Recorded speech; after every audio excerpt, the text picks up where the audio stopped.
go for Noreen Gosch. Okay.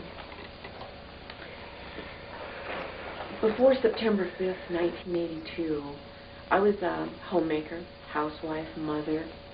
I lived what I've considered to be a normal, happy life, doing things with my kids, going to ball games, baking cookies, doing all the mom things.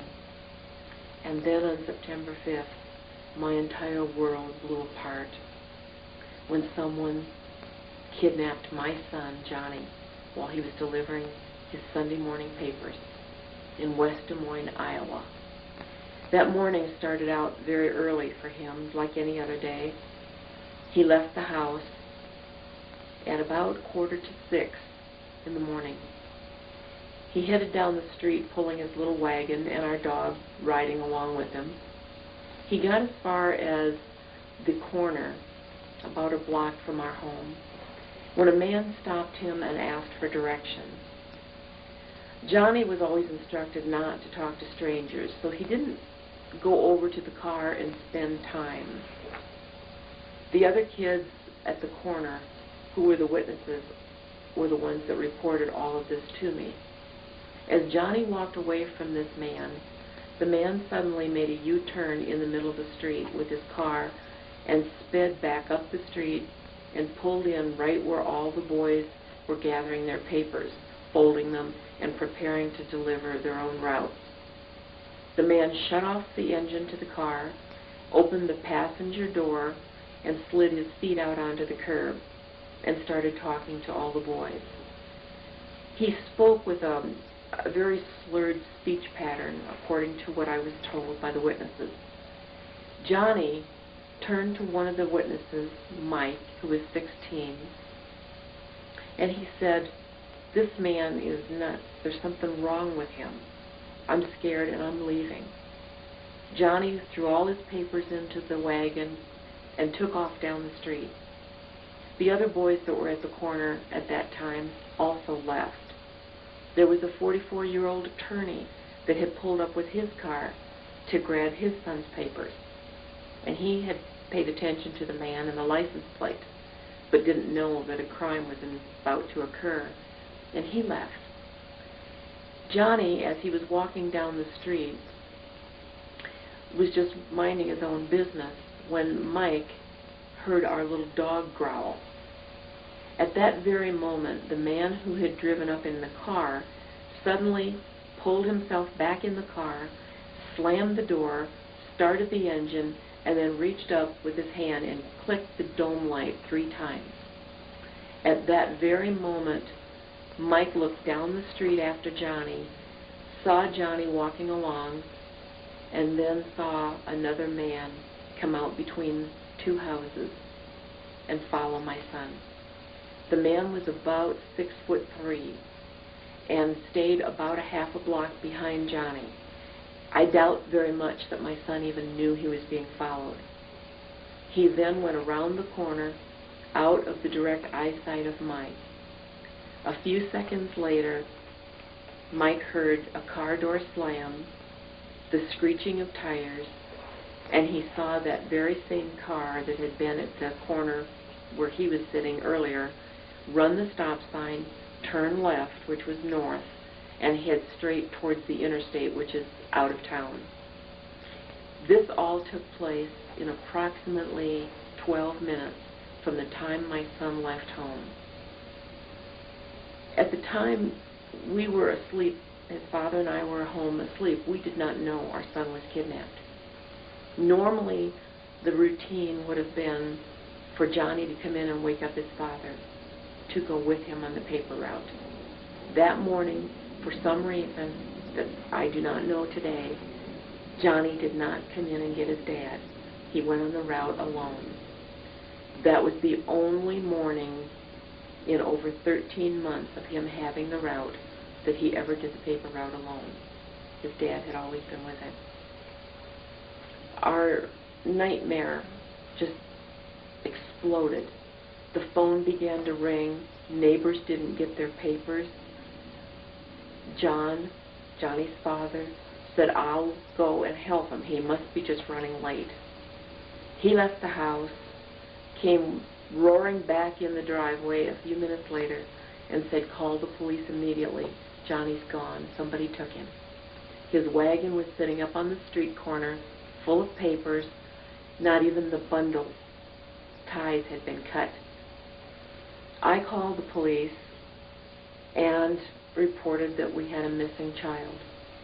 It took them 45 minutes before they ever showed up at our home. In that 45 minutes, I got busy on the phone and I called for my other two children to come home. One was working at a pancake house. The other was at college in a nearby town. And I knew that it was serious. I knew we had to gather our family together. I called friends all around town, asking them to begin to search for my son. I called the Des Moines Register district manager for our area, Johnny's direct superior. She came over to the house and brought the names of all the boys and everyone that would have been at that paper drop site that morning. I called every one of them.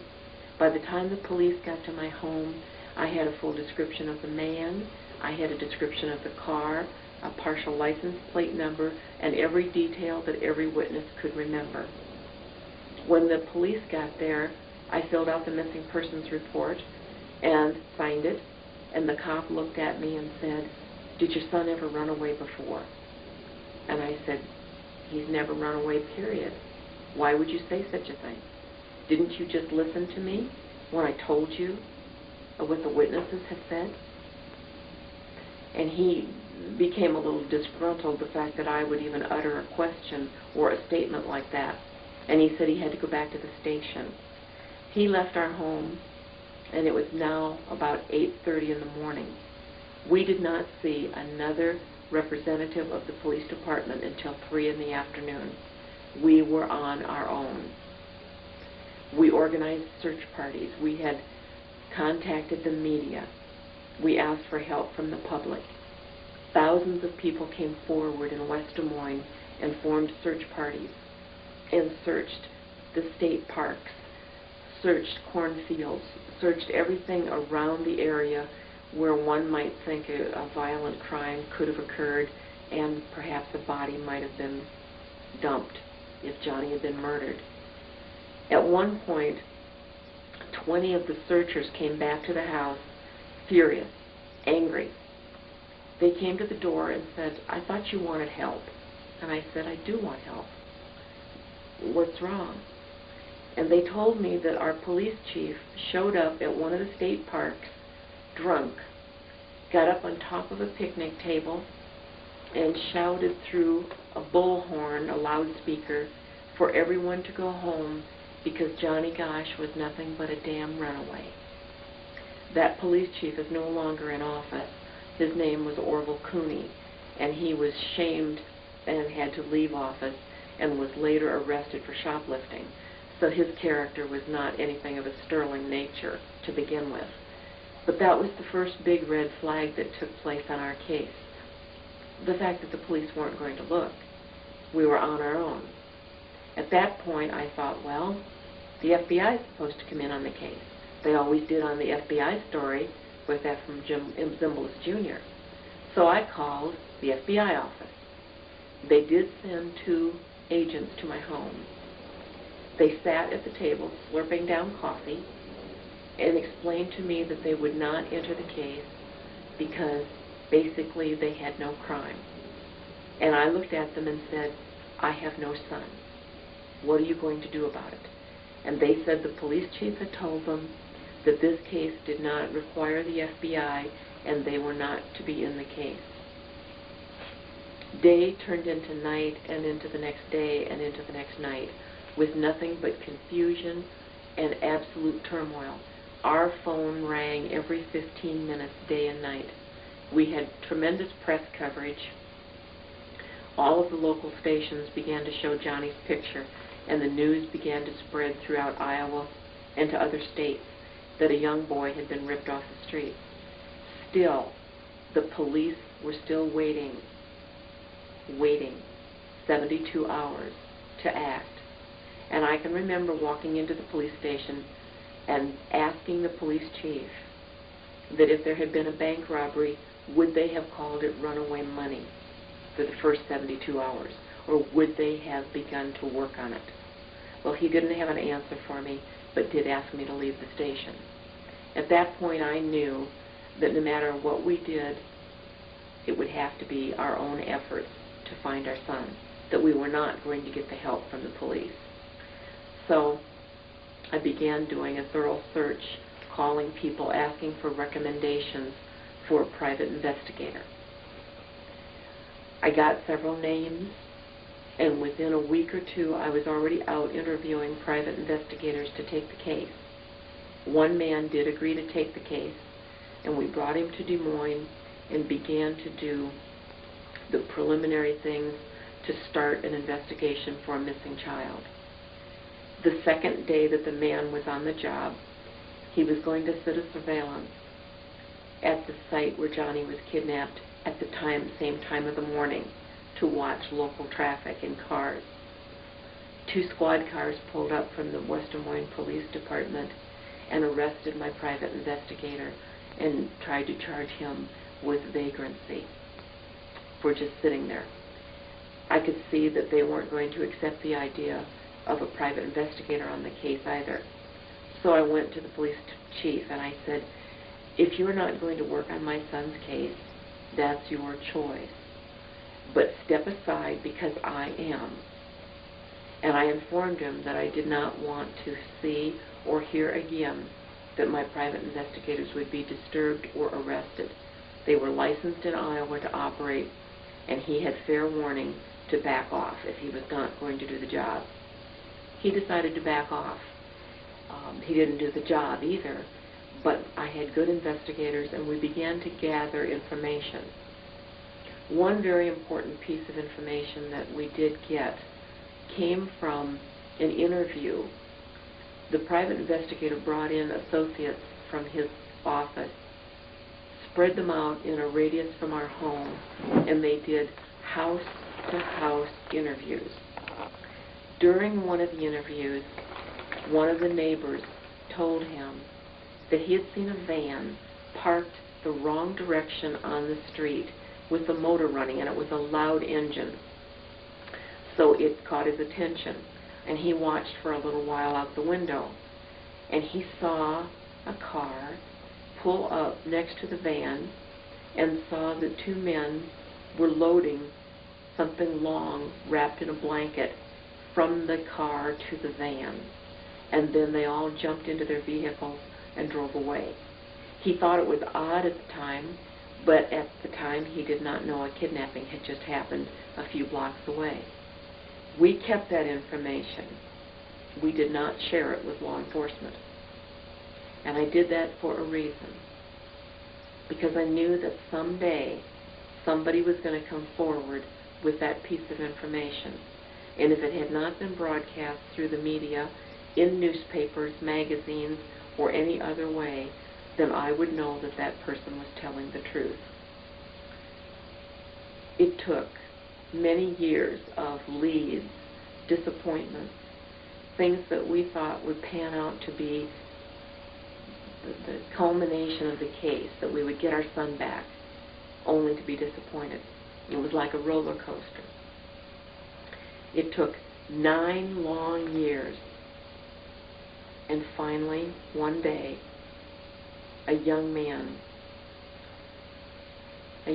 who had been through torturous hell, who had been abused sexually, had been part of a pornography and prostitution ring, was accused of perjury and sex crimes, was sitting in jail.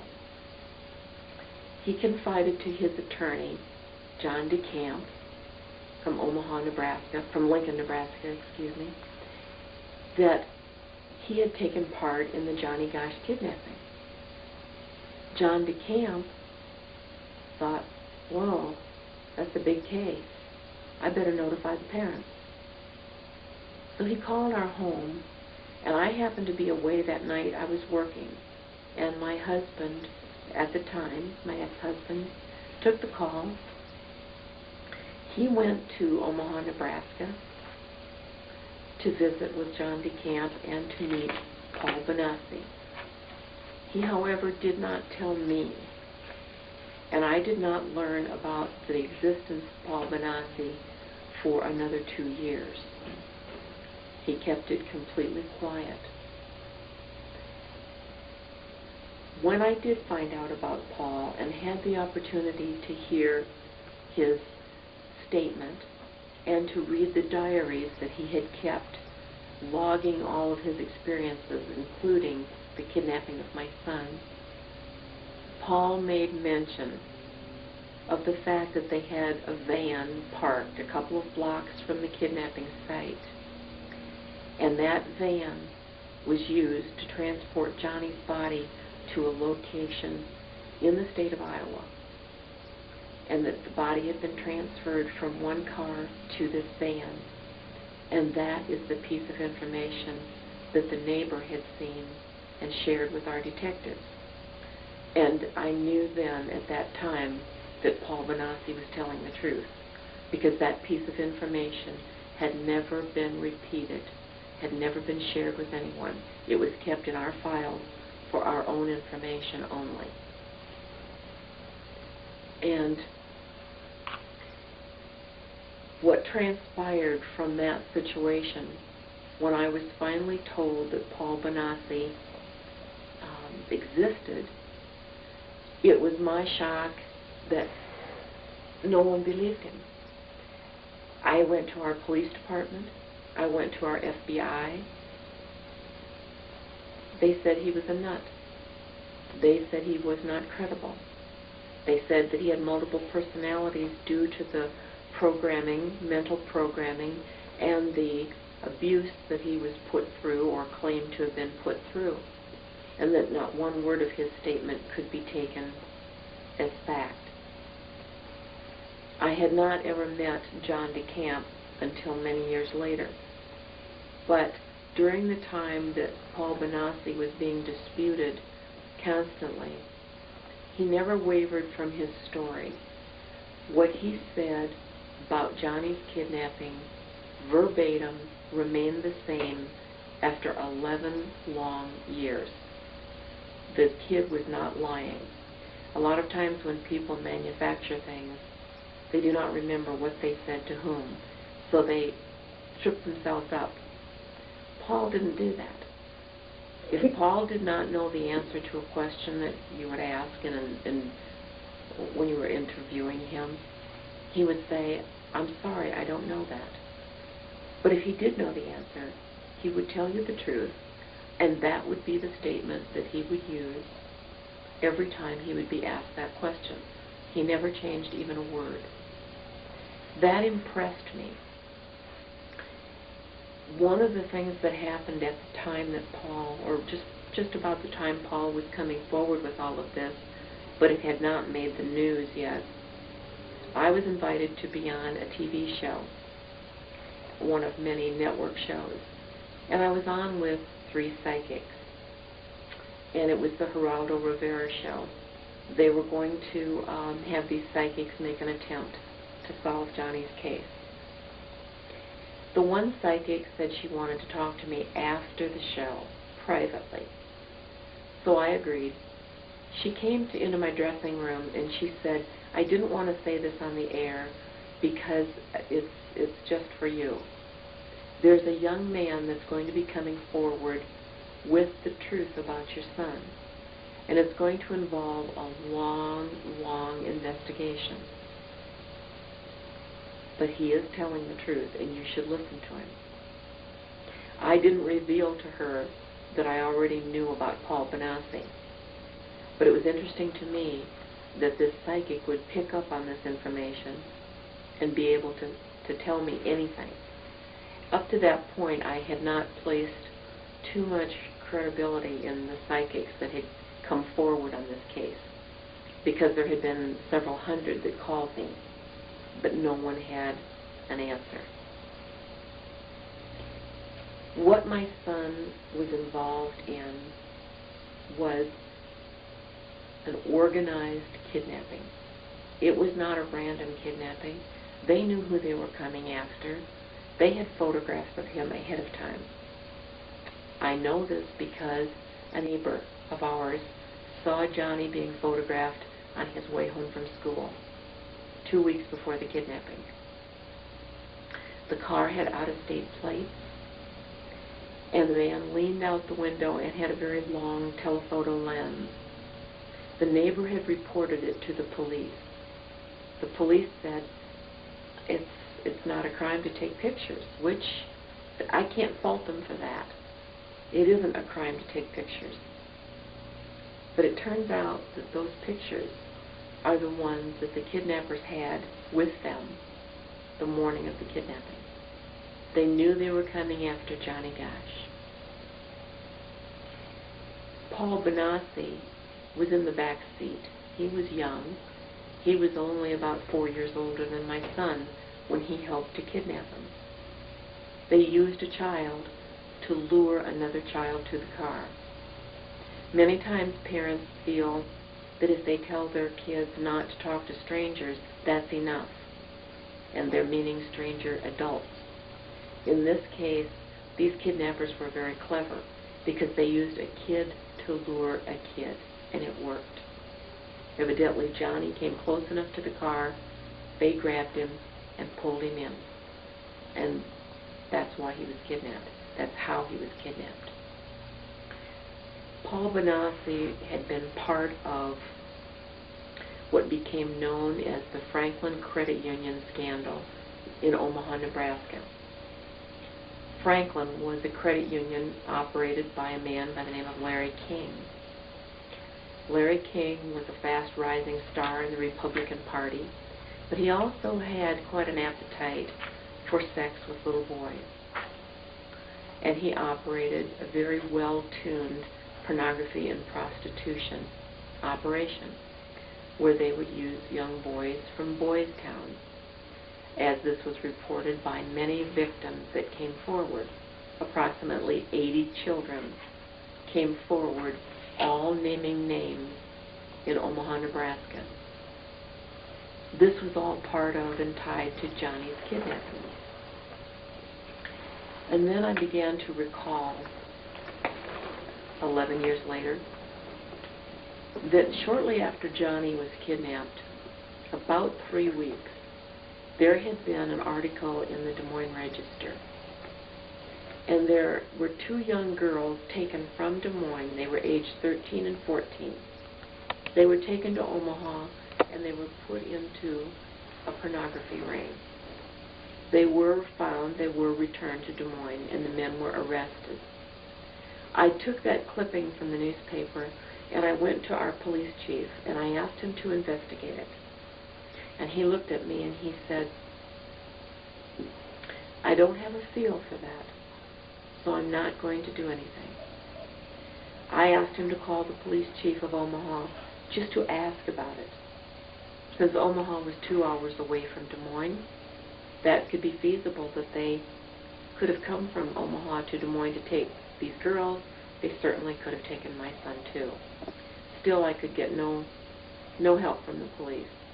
I went to the FBI office and asked the same question. They told me they would not do it. So at that point, I did the only thing I could think of to do, and that was to call a press conference.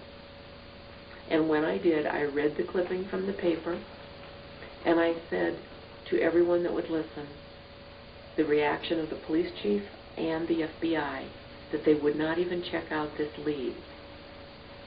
4 days after I did that TV interview, I received the first of many death threats. And the man that called me on the phone said, if you don't stop rocking the boat and making waves, you're going to die. And I remember sitting back after I got the phone call and thinking, what boat did I rock? What wave did I make? The wave was asking about Omaha.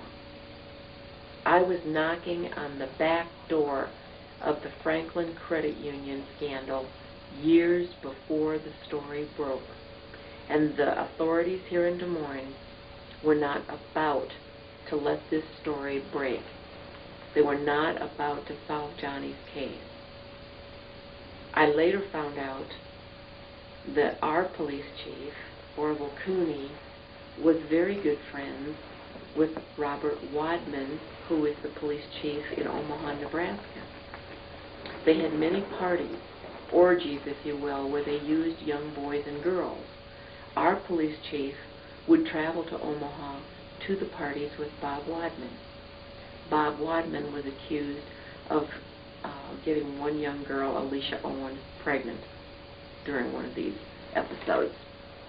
So then it began to make perfect sense to me why our police chief told people to go home at the search site that Johnny was a runaway, why the police chief would not investigate the possible Omaha connection. He was involved with the same people. Now, as sick as that made me feel, I at least knew what I was dealing with. I at least knew what my obstacles were and what I had to continue to do. And I had to continue to keep Johnny's story alive, letting everybody in America know what was happening and that children were being ripped off the streets. At that point, I organized the Johnny Gosch Foundation, and I developed a program called In Defense of Children. And I went on the road. I went on the road speaking in churches, schools, civic organizations, network TV shows.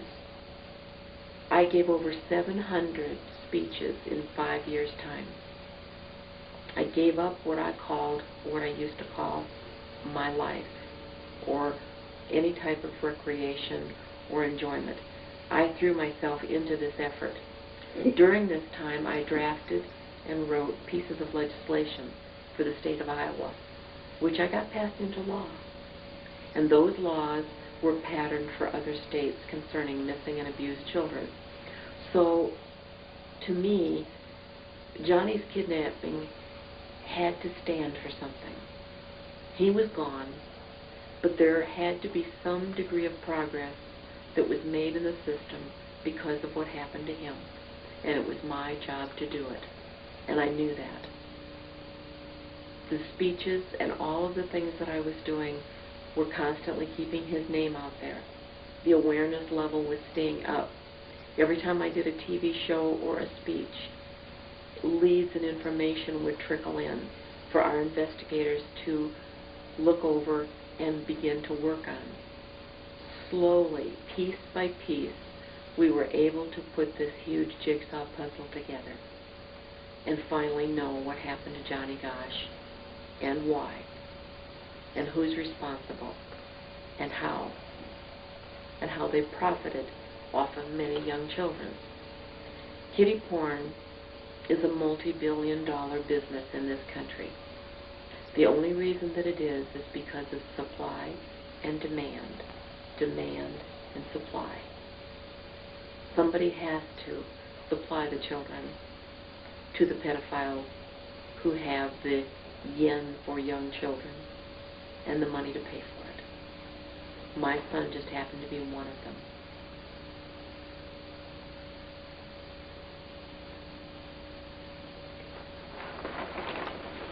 You ask me a question. What you're doing, if I'm going along and I'm doing it, and if I haven't included everything, if Ted speaks up and says, Noreen, I want this too, Yeah, no, that's yeah. not going to hurt anything. No, you let it out. Okay. So if you see I'm not getting all of what you want, jump in so we can get it. Okay. Thank you.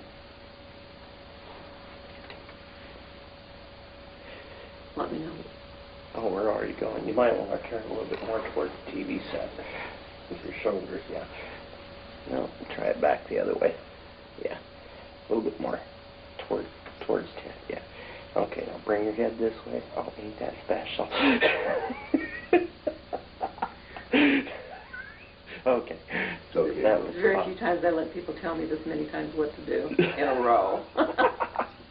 Okay. George can tell you that. We're rolling. Okay. The FBI from day one refused to investigate this case.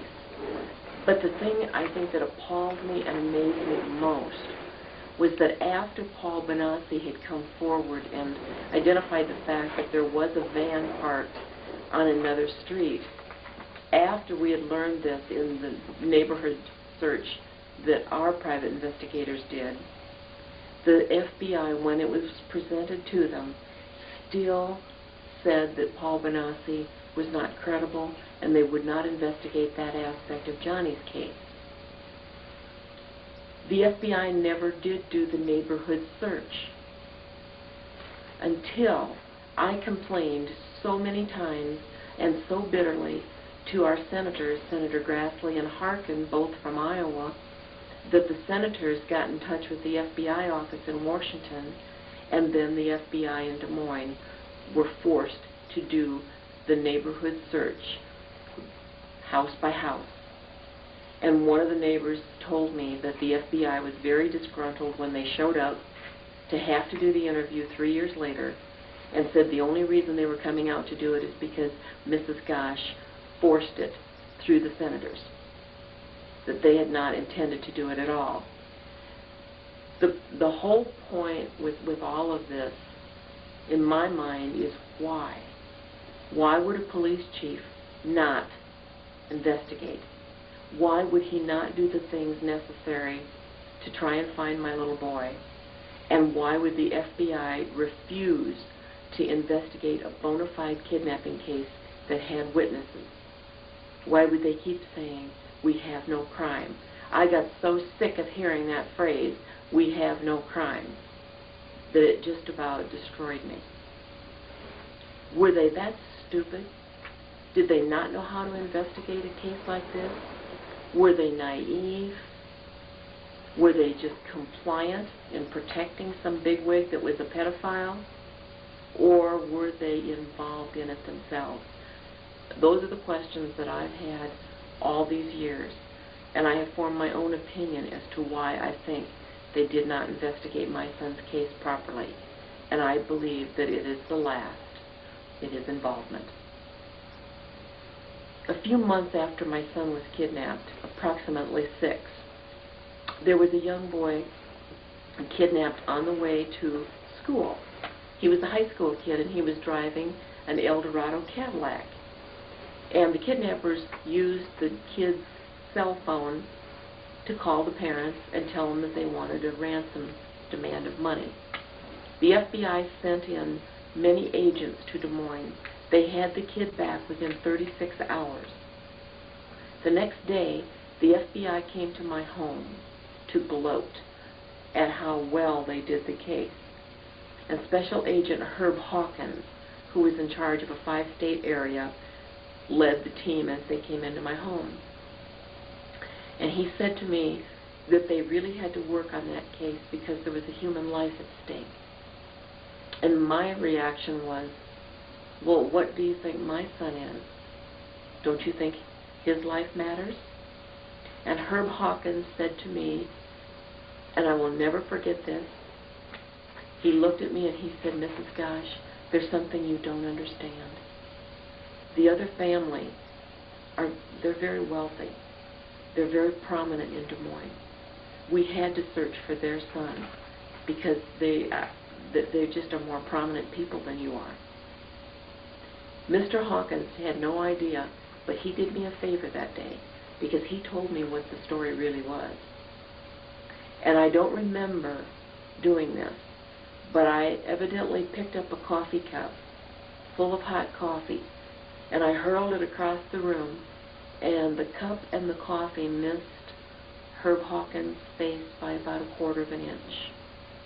At that point, he said, I can see that you're distraught. Is there anything I can do for you?" And I said, "Yes, you can get the hell out of my house. Don't ever come back. If you're not going to investigate my son's case, then step aside because I'm coming through. I will find out what happened to my son, regardless of whether you accept the information or whether you don't. I will at least know before I die." Okay, what about the Johnny Gosch Foundation? Tell us about that and also the laws that you had passed. More details on the laws. Okay. Johnny was missing only about a month when I decided to form the Johnny Gosch Foundation. The foundation was to help raise money to pay for private investigators to search for Johnny. That was the primary goal in the beginning. As soon as we filed for a 501(c)(3) standing, the IRS contacted us and told us that that had never been granted before for a child that was currently missing, only for a child that had been found dead, and that we would have to prove that we were doing something for other children.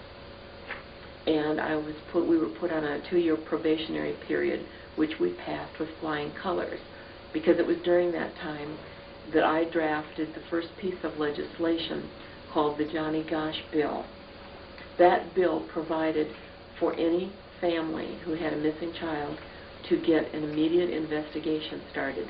No more waiting 72 hours, no more dragging the feet. The FBI would be called in and the investigation would start immediately.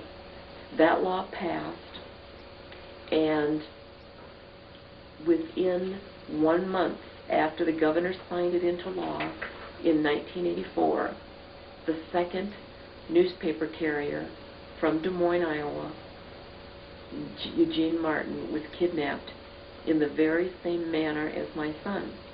He started out on his route, and 2 men grabbed him and threw him in a car, and off they went. Same scenario, same people.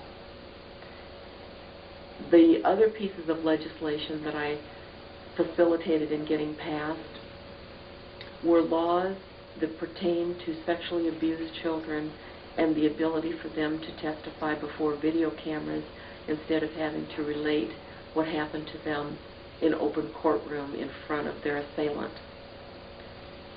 We passed a number of laws in 1 year that all had components to the sexually abused child, and we called it the Children's Bill of Rights.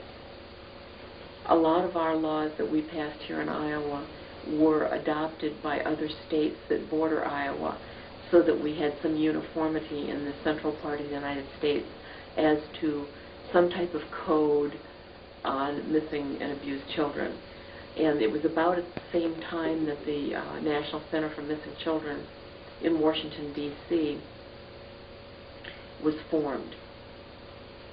They had gathered parents of missing children and flown us all to Texas to testify before the Justice Department on video.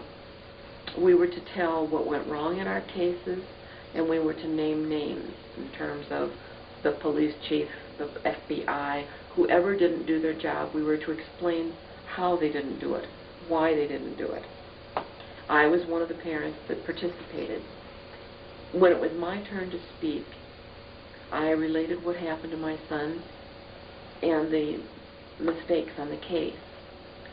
At the end of my speech, I stated that if the FBI was not going to investigate missing children's cases, then the Justice Department should cut their funding.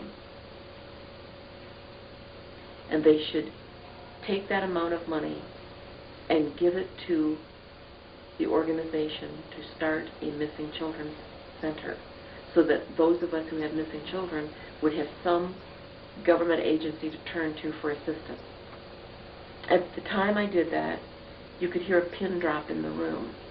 John Walsh, who is now with America's Most Wanted, at that time he was just a grieving parent like I was, he came rushing over to me and he said, "I can't believe you said that. I can't believe you said to cut their funding." And I said, "John, I meant it. If they're not going to do the job, cut their funding and give it to someone who will." I said, "I'm very serious about it. Why does everyone think the FBI is a sacred cow that you can't challenge?" They didn't do the job for my son. They didn't follow their own code of ethics for the criteria of a kidnapping case. Perhaps if they would have moved a little swifter, Johnny would be with me today. Ted? Okay, what about your husband being a suspect? You suspect he might be involved? Okay. A number of years after Johnny was kidnapped, I had the occasion to go to John DeCamp's office in Lincoln, Nebraska. And we were going to be discussing some avenues on the case to help bring it more towards a legal resolution and solving it. I entered the room, and John came over. I had never met him before. And he came over and grabbed a hold of my hand. He was very gracious, and he said, "Oh, Noreen, it is so good to see you again. It's been such a long time." And I looked at him and I said, "John, I've never been to your office before. I've never met you before." He said, "Well, of course you did. You came over here in 1988 or 1989 with your husband. And we all went out to the prison to talk to Paul Benassi." And I said, "No, it wasn't me. I have never been here." So at that point, John DeCamp called his main secretary and office manager in, and he said, "Didn't John Gosch come over here in 1988 or 89, and didn't he bring Noreen, and didn't we go out to the prison?" And Jan said, "Yes, he did, yes, you did, but it wasn't this woman." And she pointed at me. "He brought somebody else that looks like her. It's not the same woman." I didn't know what to say. I was speechless. They later got out all of their telephone records going back to 1988 and 89, and we discovered that there had been a phone number and a fax number set up in Des Moines where John DeCamp was to call and or fax information on Johnny's case. But he was instructed to never, ever call the Gosch home and disturb Mrs. Gosch, only to use this other number, which has since been disconnected. Since that situation has taken place, I have learned and met 25 other people that all had been introduced to this other woman that my ex-husband made everyone believe was me. She looked a lot like me, and with the help of John DeCamp and the Attorney General of Nebraska, I was able to learn her identity and get her photograph. This made my husband look very suspect. How and why would he have an imposter of his wife, Johnny's mother, traveling around the country with him, going to speeches, going to prisons, speaking in many circles concerning his son? It took me a number of years to find out about all of this, but now that I have the truth, now that I know the information, it makes the big question mark over my ex-husband's head that much larger. What part did he play in this? Why on earth would he need to have an imposter? What was the purpose of all of this? There's no answers at this point other than perhaps he was involved in something that he was trying to keep from me as well. That may come out later. In the meantime, I've written a book, and my book is called Why Johnny Can't Come Home. It gives the entire story of Johnny's kidnapping.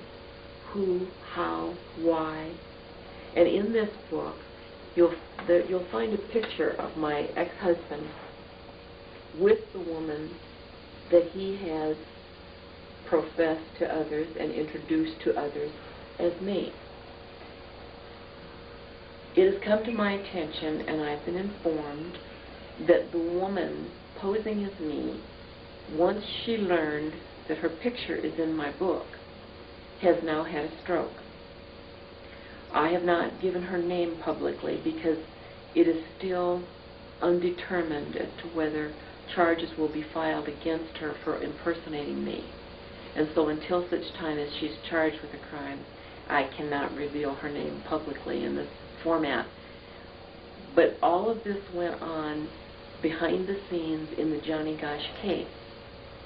Now I ask anybody who's viewing this video, does this sound like a normal kidnapping case to you? Where some pedophile would grab a kid, use them, and kill them? No. Police, FBI not cooperating, someone impersonating the mother receiving death threats. None of these things are typical in a normal kidnap case. Why then was Johnny's case different? Who is involved at the top? Who's pulling strings? Who controls the FBI and the police to the degree that they would not look for a little 12-year-old boy who did nothing to anyone? That's outstanding. That little section there. That goes in the video. You should come to one of my speeches. Huh? You should come to one of my I've been to speeches. your speeches. Have you? Oh, yeah, I remember I had a lecture and you Yeah, were in but the that was audience and I said, come on up. That was just a pop-up thing. You should come to one of the ones where I really roar. Okay, now, Fire and brimstone. Noreen Gosch. Here's what I want you to cover. I want you to cover. Paul was the one that told you that the kids went, that they transferred Johnny to Sioux City and then to Colorado. Yeah, we didn't do Sioux We didn't City do yet. that, so let's cover that. With Paul Benassi said so and so. I think we'll start back at the van. Yeah. Okay. At the time that we learned from Paul Benassi, who was confirming the fact that there was a van parked on the street with the motor running and a body was transferred to it, or something long wrapped in a blanket was transferred to the van, and Paul identified that situation as Johnny's body being moved. The van pulled out and headed for Sioux City, Iowa. The other vehicle that was involved also left the area, and they all rendezvoused at a farmhouse outside of Sioux City, and it was on the Charlie Kerr farm. On that farm was an old house which has since been burned down, but Johnny was kept in the basement for a period of 2 weeks. He was sexually abused by Paul and one other young man on film. Paul was instructed to do this at gunpoint. After Johnny had been kept there for 2 weeks, a man by the name of, they called him the Colonel, came to the farmhouse and paid the kidnappers cash.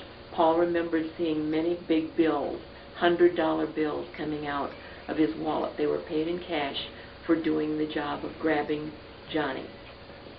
Paul identified this man as Colonel Michael Aquino. He then heard that Johnny was going to be leaving and going back to Colorado and to the West Coast with Aquino, and Paul did not see Johnny again until 1986 in Colorado, so reportedly at the Colonel's home, where they were having an orgy type of situation with adults using children sexually, and Johnny was there with Paul and many other kids. At that point, Johnny's identity was known as the name of Mark, and his hair had been dyed black to change his appearance somewhat. And Paul then, as I mentioned, lost track of him for a period of years. Let me interrupt you a minute. You said in Michael Aquino's home in Colorado. Is that right? Ranch.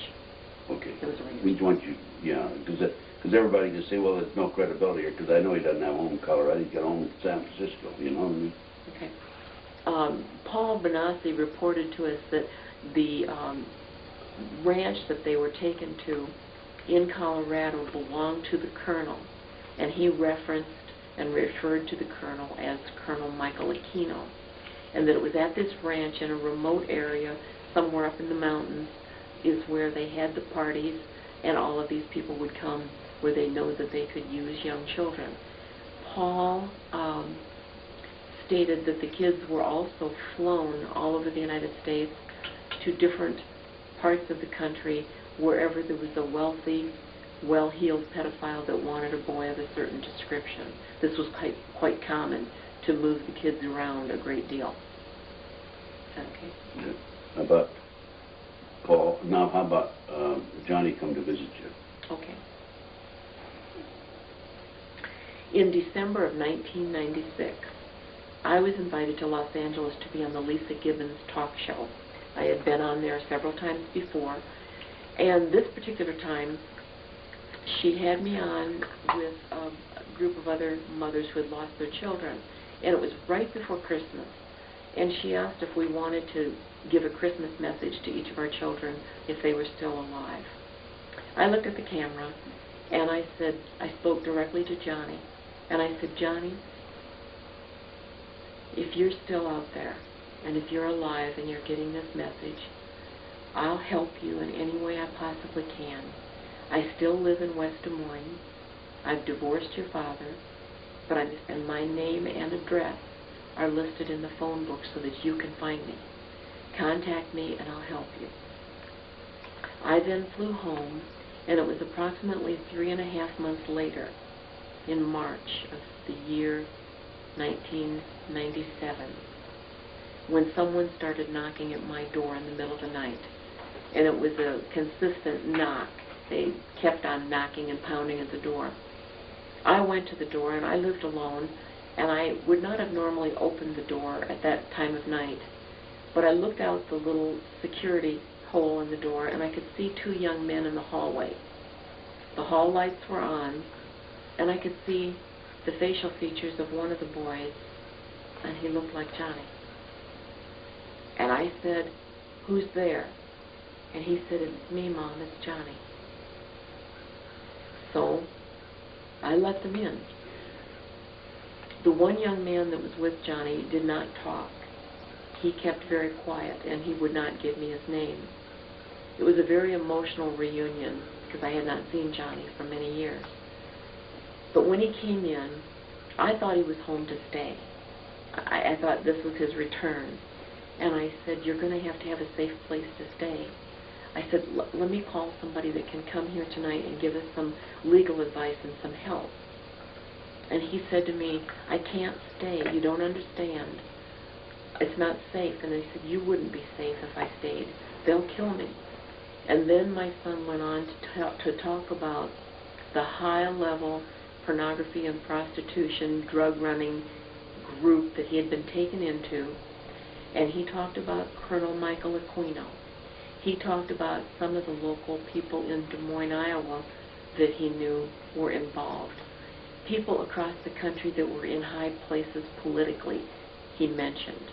Some senators, all the way to the White House. I sat there and I was shocked because I had not heard any of this. And he told me that he wanted me to get his story out. He wanted me to do something that would start to make some arrests happen so that he and the other kids that were involved could someday be free, maybe to go reunite with their families. But at this point, they had no choice but to hide out. He also explained to me that he and a couple of the other boys had stolen a car earlier, several years earlier, and that's how they got away from the actual kidnappers, the ones that actually controlled their movements on a daily basis, keeping them in safe houses across the country. And that when they stole this car, they went to one of the boys' homes, and his father was a CPA in another city, a very well-respected man. They stayed there several days, and from that house, Johnny and one of the other young boys went to an Indian reservation to live. And Johnny ended up living on many Indian reservations in seclusion, disguising himself, making himself look like a Native American during that period of his life. And he did that to avoid being found. He went to an Indian reservation to avoid being apprehended, if you will, by authorities, because it's a sovereign state. They knew they'd be safe on an Indian reservation. He remained there until publicity again started to reach a high level nationally concerning his case. Then he left the last Indian reservation and has gone on to remain in hiding in other places of the country. During the time that he did remain on the Indian reservation, he fell into probably another form of control, another form of crime level, and many of the kids that are taken into this type of crime will not ever ask for help. They won't go to their parents. They won't go to police for help because they've been forced to commit felonies. While my son was here with me during our visit, which lasted about 2.5 hours, these are many of the things that he related to me, the hows, the whys, many of the details. He did not, however, tell me the intimate details of the type of abuse that he received. I knew that it was sexual, and I think that he did not want the embarrassment for himself and the hurt for me to have to hear it. At one point, he said that he was going to have to leave because he couldn't stay any longer. And as much as I hated to see him go, I knew that he had to go for his own safety. When he and the other young man left my home that night, I ran outside after them, and they disappeared into the night on foot. I did not see any cars they got into. I did not hear any engines start up. So I know that they had to have had a car parked some distance away and then walked to my place so that they could slip away easily without being noticed. That was the last time that I saw my son. That meeting was very meaningful to me because I knew that he had seen the broadcast that I was on. I knew that all the TV shows that I was doing was for a reason, a good reason. The off chance that my son might see the message, that I was still looking, I still cared, and I still love him. Did he mention any snuff films? During the time that we were together, Johnny mentioned that there were children that were killed during the filming of certain sexual films, and that those were called snuff films, and that those sold for very high prices, and they always had people who would pay the money for them. And in that type of a film, there had to be more children used because the main character died. And he did explain how that worked as well. A lot of people in America don't want to think that this is happening, let alone the degree of filth that is associated with it. But it is real, it is happening in our country, and not as many kidnap cases receive the amount of publicity that Johnny's did. So that is why a lot of people don't think we have a problem in our country, is because you don't hear about it as much. I made Johnny's case a national case. I became his publicity agent in order to keep the story alive. But rest assured, a multi-billion-dollar business continues, and they have to have the children to do it. Did Johnny mention anything about other children being kidnapped, him being involved in, like Paul was, as a decoy and so forth? One of the things that disturbed Johnny a great deal, as he explained it to me, is that when they have the kids and they start to grow up and they outlive their usefulness in terms of a sexual object, they then are turned into perpetrators to kidnap other children. While they're still young, they're used as lures to lure other children. But in adulthood, they're turned into perpetrators. And so I am sure he didn't give details about his own involvement in that, but I am sure he has seen that side of it as well. And it would probably be considered by many that he would have committed and broken the law, committed crimes and broken the law himself for such acts. Okay, what about naming names? Who did he identify? I know Aquino's the only one name you've mentioned so far. That was, when Johnny was here, he did name names, some of which have never been spoken of before to me. Michael Aquino was the big one that he talked about the most. But in terms of the politicians that he mentioned, he has stated the very same ones that Paul Benassi and many others have named and have been damned for doing it. And do you want me to name the same ones? I don't know how we'll put it in, but let's put it on Ken. Okay. Some of the names that have come through other victims as well as my son is the names of I wrote a letter to the FBI, and I said, election fraud violation. Right? To the U.S. Attorney first, because I knew the FBI would probably ignore me. And she wrote me a nice letter back and said, I'm referring this to the FBI.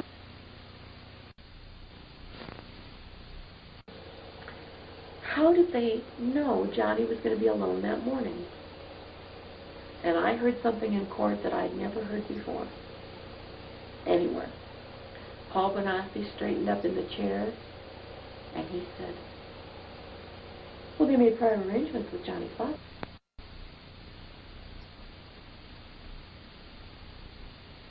How did they know Johnny was going to be alone that morning? And I heard something in court that I'd never heard before, anywhere. Paul Bonassi straightened up in the chair, and he said, well, they made prior arrangements with Johnny's father. I was blown away. You'll see that. I about fell off my chair in the courtroom. I was going to ask you about that. Yep. And that's important, and that can all go in this section. Yeah, I have a note on it. Yeah. On the father. Were you surprised when you heard that in court? I already did. Huh? You already had heard that? I have a note. Why? I have a note on that right here. I was going to ask you about that. Why the father? Weren't you suspicious when the father, in 13 years, the only time he never went with Johnny was that morning?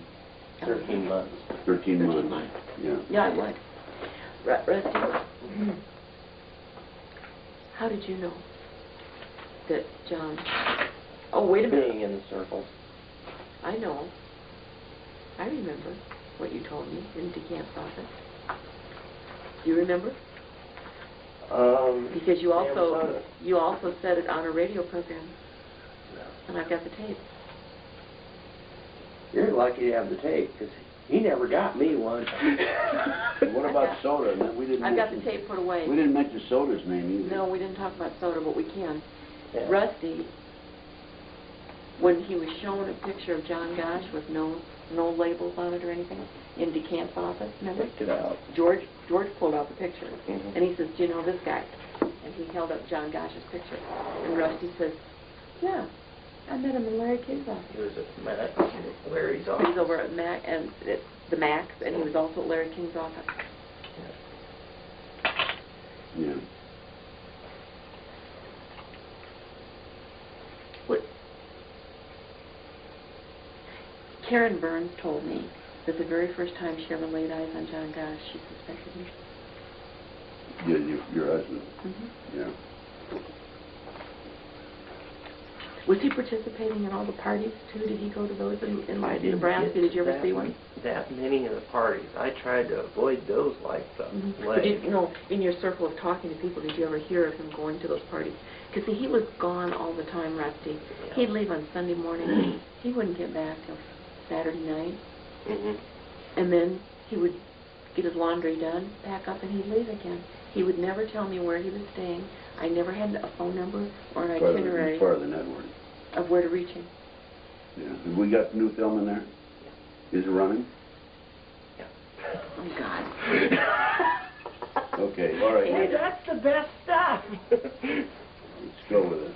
Go. I figured we got this much time. Okay. In 1999, John DeCamp called me and asked me if I would come to Omaha, Nebraska.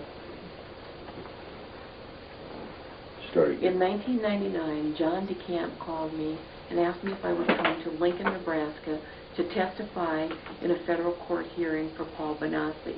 Paul Bonassi was going to file charges against Larry King for his own abuse that he received at the hands of Larry King. It would be one of the first times a victim was able to do this in a federal court. I testified about Johnny's story, what happened, but then the most interesting thing started to develop when Paul testified. The judge asked Paul to relate the entire story about Johnny's kidnapping. Paul told every detail of how Johnny was kidnapped, why, for what purpose, the fact that he was taken to Sioux City, then sold into this ring. The judge then asked Paul, how did the kidnappers know Johnny Gosch would be alone that morning on the paper route? And Paul Bonacci sat straight up in the chair. He looked at the judge and he said, prior arrangements were made with Johnny's father to be sure that Johnny would be alone on the route that morning. I was sitting in the courtroom. I had never heard this before in all the years of the investigation, and I about fainted. The other key question that the judge asked Paul Bonacci was, why did they pick Johnny? What did they want him for when there's so many runaways to choose from? And Paul Bonacci said, Johnny fit the criteria of what they were looking for in a victim, someone to use in this manner. After the judge ruled in favor of Paul Bonacci in this federal court ruling by Judge Erbaum, which awarded Paul Bonacci damages in the amount of $1 million, the judge also stated in court that he believed that Paul Bonacci was telling the truth about his own abuse and that of the kidnapping of my son Johnny. To me, this meant new information and a new focus for the investigation. I traveled back to Des Moines and I made an appointment with the police department and the county attorney. I presented them with the information about the federal court ruling, Paul Bonacci's testimony about Johnny's kidnapping, and they looked at me and they said, well, I'm sorry. We simply do not accept Judge Erbaum's ruling. We do not feel Paul Bonacci is credible despite what the judge has said. I then went to the new governor of Iowa, Governor Tom Vilsack, who had taken office several months before. I approached him because I know he has the power to force the law enforcement to act. Tom Vilsack, Iowa's governor, stated that neither kidnapping of Johnny or Eugene Martin, the two newspaper boys from Des Moines that are missing, were any of his concern, and that I should take up my problem with the Department of Public Safety. That's the message that he gave me. He was not concerned. In Iowa, the Department of Public Safety does a lot of things. They place traffic lights at busy street corners. They do lots of other things, but they don't do kidnapped children. But the governor wasn't interested. This is, again, the reaction that I got when the evidence was given to these men. I would ask the question again, is it utter stupidity? Do they not understand how to do an investigation? Is this investigation, these crimes, so far out of their league, they don't know what to do? Are they protecting someone who is high up in our government? Or are they involved themselves? Or is it all four? It's a multiple choice question. Think about it and you choose. What has happened here is a travesty. It's a horrible miscarriage of justice. And the tragedy of two young boys being ripped off the streets should never have been allowed to happen. And even though that it did, there should have been a prior or much better investigation after this new evidence, especially after this new evidence was reported. Did the police ever investigate the Martin case, Martin kidnapping? When Eugene Martin was kidnapped in 1984, This was 6 months after Paul. I mean after Johnny. No, it was 2 years. 2 years. Okay, start again. 2 years after my son was kidnapped in 1984, Eugene Martin, another paper carrier, was kidnapped off the streets of Des Moines. At that kidnapping, the FBI they were called in. They brought in 22 agents from Quantico, Virginia, to investigate the case, something they didn't do for Johnny. They did aerial searches, which they wouldn't do for Johnny. They brought in dog teams, which they didn't do for Johnny.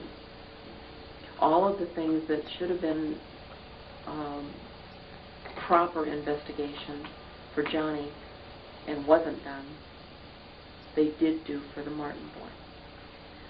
I don't understand why there would be such a difference, except that there was a public outcry. The citizens of Iowa raised the roof at two kids being kidnapped. When it was just my son, there was not that public outcry, and I don't understand why.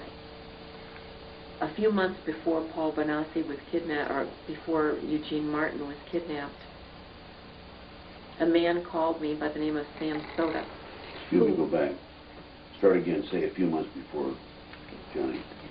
A few months before Johnny was kidnapped, a man by the name of Sam Soda, a private investigator locally, called me.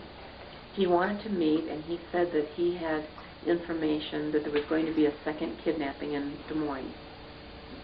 When I asked him where, how did he know this, he wouldn't reveal his sources, but he told me that it would be the second weekend in August of 1984, that it would be the south side of Des Moines, and it would be another paperboy.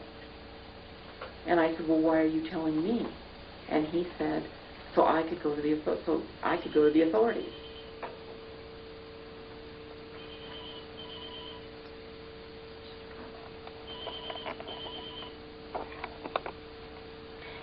When I asked Sam Soda how he knew this information about a second kidnapping, he wouldn't reveal his sources, but he told me that he wanted me to go to the authorities and tell them. I had made a tape recording of that conversation. So I went to the Des Moines Police Department and wanted to play my tape for them, and they laughed at me, and they sort of patted me on the head and sent me out the door. I then went to the TV stations and talked to the managers of each of the TV stations here in Des Moines and told them about it. They at least listened, but they didn't want to hear my tape. I also then talked to Frank Santiago of the Des Moines Register, and I told him about this whole possibility of another kidnapping. At that point, I was to fly to Washington, D.C. to testify before the Senate hearings. I went, testified in Washington, and flew home. The next day, 2020, came to Des Moines to film Johnny's story.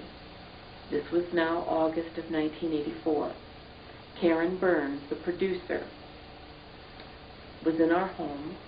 After we did the interviews, I told her about this prediction of a second kidnapping. And I told her about Sam Soda, and I let her listen to the tape recording. And she said, well, what have you done about this? And I told her I went to the police, I went to the press, they all know about it. She says, I think I'll stay the night. So the film crew flew back to New York. Karen stayed in Des Moines. The next morning, my phone rang, and...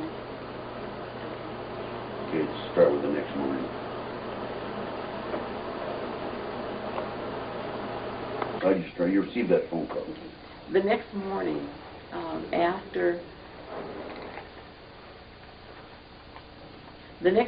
our phone rang early, and it was the TV reporter from Channel 5, which is our ABC station in Des Moines, and he was telling me that, yes, Mrs. Gosch, there's been another kidnapping, just like you said it would happen.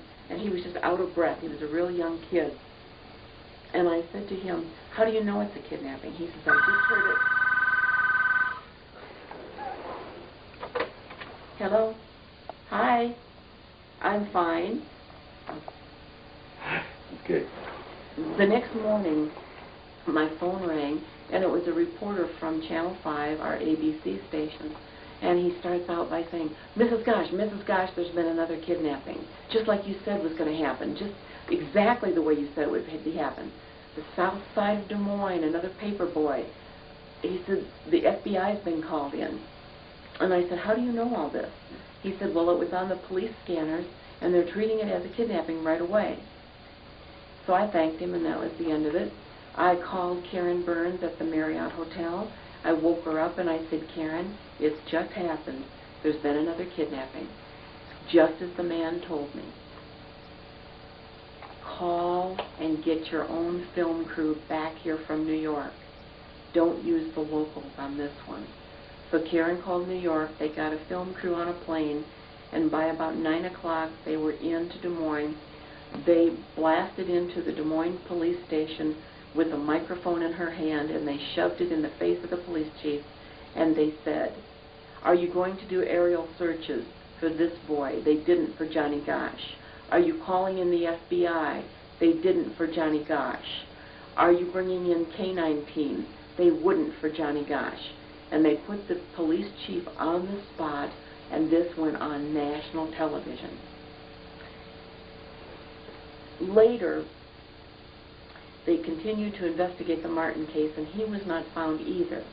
However, I thought the police would come to me like men and want to discuss the tape I had and want to know who it was that gave me the information. They did not. Instead, they told me that if I ever breathed a word of it to the Martin family, they would put a gag order on me, and they would press charges against me, some kind of charges to make me wish I had never spoken to the Martin family. Well, it was apparent to me that they did not want the word out that the second kidnapping had been known ahead of time and that it could have been prevented. So what was Sam Soda in this whole concoction, this whole equation?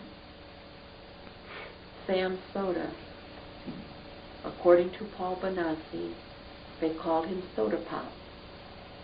Sam Soda, according to Paul Bonacci, brought photographs of my son to a motel room the night before the kidnapping and said, "This is the kid that we're taking in the morning." Sam Soda, according to Paul Bonacci, was present at the farm outside of Sioux City, and he watched as Paul Bonacci had sex with my son, and the pictures were snapped and taken of it. That he had been involved in the whole thing from the beginning, according to Paul Bonacci's testimony, which he gave in court, and which was ruled on in a federal court ruling as being truth. Did they ever find the Martin kid? The Martin boy's never been found. Did Johnny or anybody else tell you or Paul that the Martin kid was part of the same operation, the same ring? In many of the discussions that I've had with Paul Bonacci, as well as some other victims, some who do not want their names mentioned, they have all said that Paul Bonacci told the truth, that he, in fact, did know that Eugene Martin was part of the same kidnapping plot, same people, same purpose in mind, as well as other boys throughout the country. One such victim also told me that Jacob Wetterling, a little boy from Minnesota, was also a victim of this same group. Has Wetterling ever been found? No, all the boys are still missing. I have been told, however, that Eugene Martin and Jacob Wetterling are both still alive. Hello? Hang on. A breather? They didn't do anything. It was just a static thing. Okay, are you on camera now? Mm-hmm. Okay. Did you tell the police about Soda at all, or did you tell the FBI about Soda? Knowing in advance of this kidnapping? Yes, I told the police and I told the FBI about Sam Soda. And all they said to me was, he denies ever saying such a thing. And I argued with them, and the police were not willing to do anything about it. It took many years later before I found out why. There used to be a place in Des Moines called Barry's Lounge. And upstairs in Barry's Lounge, they showed films, all kinds of adult variety films, some that were kiddie porn. And a waitress that had worked there called me on the phone after Barry's Lounge burned and told me that Sam Soda was the one that used to bring in a big brown sack wrapped with lots and lots of duct tape, and he would disappear upstairs on the nights that they were showing the films of kiddie porn, and that he in fact was the supplier and delivered the goods on the nights that they had those films. What goods? The kiddie porn films. Oh, the films. Mm-hmm. And that is how Sam Soda factored into it, and that many of the people that came to see the films were some of Des Moines' finest. Do you have the names of these Des Moines finest people? The waitress did not give me the names. She just said that they were Des Moines cops and some Des Moines detectives that attended. So therefore, when I would squawk about Sam Soda's involvement, there is no way that the police would ever approach him, ever do anything to him, because he was part of it. They were part of it. Did Paul, no, excuse me, go back. Did Johnny mention to you that these kids were also used in satanic ceremonies? Yes. Start again. Forget I asked you that question. Just start. My son also mentioned when he was here that the kids were forced to participate in Satan, and the rituals were more to create and cause the kids to... Turn it on. Better turn it off. Again? Did Johnny ever tell you about the kids being involved in satanic ceremonies? Okay. When my son visited, he also told me that the kids were involved in satanic ceremonies and rituals in which they did the killing of babies and sacrificing in some very bizarre types of acts. The rituals had a dual purpose. They were also used as a way to traumatize and control the victims as much as the exhilaration, so to speak, of the people that were involved in doing them. They would get a certain hype or momentum going with all of the participants, and they would enter into kind of a different mindset or frenzy in doing these rituals. And he felt that it was a dual purpose of control as well. Did Johnny say anything about where these babies came from that were being sacrificed? The only term that I can recall that Johnny talked about, as well as some of the other victims that I spoke with, they used the term breeder mothers as one. And situations where the babies would not be born in a normal situation where there would be a birth certificate in a hospital. The births were done in a home place, or the fetus would be aborted in a type of miscarriage situation before it would have reached full term. Did Johnny ever talk to you or tell you anything about the other kidnappings where they used these kids that they kidnapped for the satanic ceremonies? Were they used did they use them to lure other kids? No, and as victims. No, he didn't talk about Didn't that. say that. Okay. No. So the main thing is they kidnapped these kids in order to put them into the inner circle, use them for sex objects, and then make sure they were blackmailed and never get out. As a way to blackmail politicians or get them under their thumb. Summarize that. Okay. What Johnny said. Okay. From what I was able to learn from my own son and from other victims that I've talked to over the years, is that the kids that were kidnapped and put into the pornography and prostitution end of this horrific crime, they were used to intimidate and to infiltrate a level of our government and officials where they could be controlled and blackmailed for their deeds and acts with children. Therefore, whoever was in control of the children also then had control of that politician. Okay? Good. That's important. Could you think of anything else? Did we miss anything? Rusty, did we miss anything? Rusty wasn't listening. You weren't listening? I am and I'm not. I guess there's sort of... You know, I'm thinking, it's like a wall don't pay goes up. attention to him. He's the cameraman. Well, I know he's a cameraman, but he was in court with us and all of that, and I'm just wondering if there's whenever any... I get into this stuff, it's just like a wall goes up. He closes down. Oh, I just wondered if he thought there was any other details. It's George, all part can you of think the of any other epilepsy details? bit.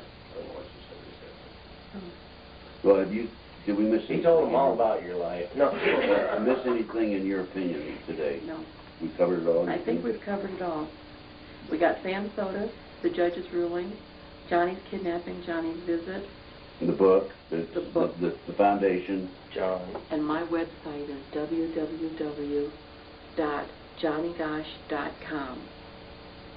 Yep, there. Now I can see it. On this website, you'll find information about Johnny's story, the kidnapping of other children, and you'll find a 52-page report based on the investigation by Ted Gunderson on my son's case and the related Franklin Credit Union cover-up. What's the name of the website again? The name of my website is www.johnnygosch.com. And the title of my book is Why Johnny Can't Come Home. This will give you the full story of why children are being kidnapped in America. We can put some headings on that. Yeah, well, And then, you know those little square things I have in there? Yeah. I'll give you some of those to use because they're real clear. They're easy to shoot. Yeah. And then those other pictures that you want, I'll get those gathered up. And we need to get a good still of Johnny right there. and the Reader's Digest. No. Yeah, and the Reader's Digest. TV Guide, Reader's Digest. It might take me a day or Guide, two to dig that out because when I got Inquirer. finished... No. Yeah. No, listen, don't send the originals. Make no, copies. I'll make copies. Make good copies. Make I'll good make, copies. I've got a real good copy machine. I'll make color copies. Yeah. Yeah, I was going to say, if nothing Yeah. else, bring them to Kinko's and get really good copies. Okay. All right. I'll make a copy of the cover, and then I'll open it up to the page where it shows Conspiracy of Silence, and I'll get a good shot of that. Now, let me ask you another question. Do you have any information as to why Conspiracy of Silence was never aired? The only information I was told, and that Sorry, start again. Oh, it was for the camera. I thought it was the No, conversation. for camera. In May of 1994, a film called Conspiracy of Silence was supposed to be aired. It had appeared in the TV Guide, and it was supposed to air this on a certain evening. It was related to me by John DeCamp that the network, the Discovery Channel, received a phone call and they were told to pull it off the air. Yorkshire TV, who filmed this broadcast, also were told that the film was not going to be able to be aired and they were ordered to destroy all copies. I was also told that Discovery Channel was at that point purchased by the Bush family. I don't know that to be true, but that is the report that I was given by John DeCamp. We'll get Johnny Camp on that one. Because he's the one that told me that Yeah. the Bush family bought it. And then that night, I mean, just hours before it was supposed to go on, it was jerked off the air, and then they were told to destroy the Well, I copy. mentioned that they were paid for the film, $400,000 for their efforts in film, so Yeah. Yeah, but they were paid for it. Yorkshire was paid for the rights to their work involved in the film. It was never aired. Oh, okay. Yorkshire TV, as far as I know, were paid $400,000 for their work and contribution in filming, for all the expenses in filming this Conspiracy of Silence. Who paid it, I don't know. Maybe John has some information on it. We're going to Yeah. interview John. Yeah, I do not know who paid that money. Anything else we haven't covered you can think of? You talk about the second kidnapping here Yeah. involving Mhm. The Martin Same kid? Yeah. Yeah. Have there been any other Talk about the death threats I got. Any other kidnapping since then?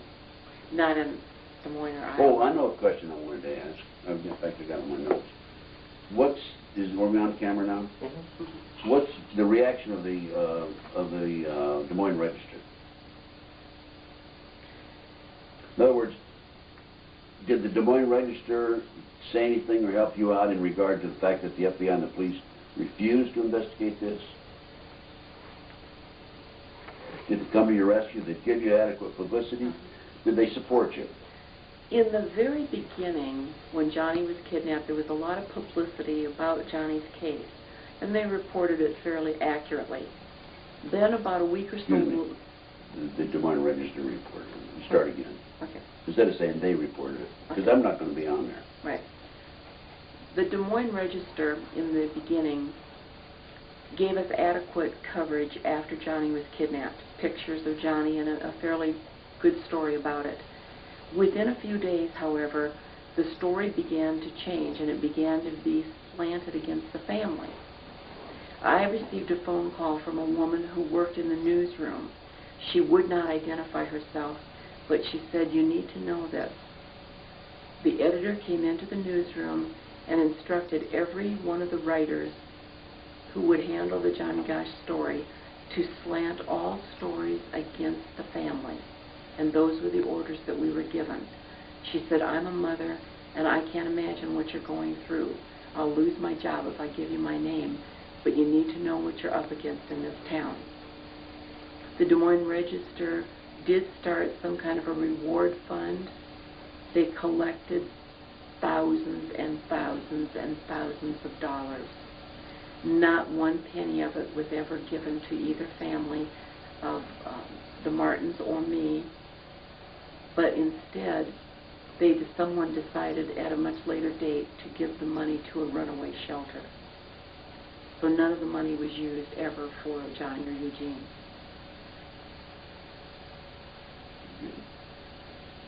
Okay. Runaway shelter. Means it went in the politicians or somebody's pocket. Do you know which runaway shelter? Yes, Ames, Iowa. Ames, Iowa. What Ames, Iowa runaway shelter? George Belitza ran it. Do you have any other thoughts, George? Do you know him? George Belitza? He ran it at that time. I don't know if I think we've covered everything, don't you? I think so too. I mean, normally an interview with you would go 2 or 3 days, but but no, seriously, you can't get into an interview for video in all that detail. A lot of times when the big crews come in, it gets 2 or 3 days. Oh, no. Because they do action stuff, you know. They want you to, Yeah. like one wanted me to No, show what else I did in my life, so they wanted me on the floor doing yoga.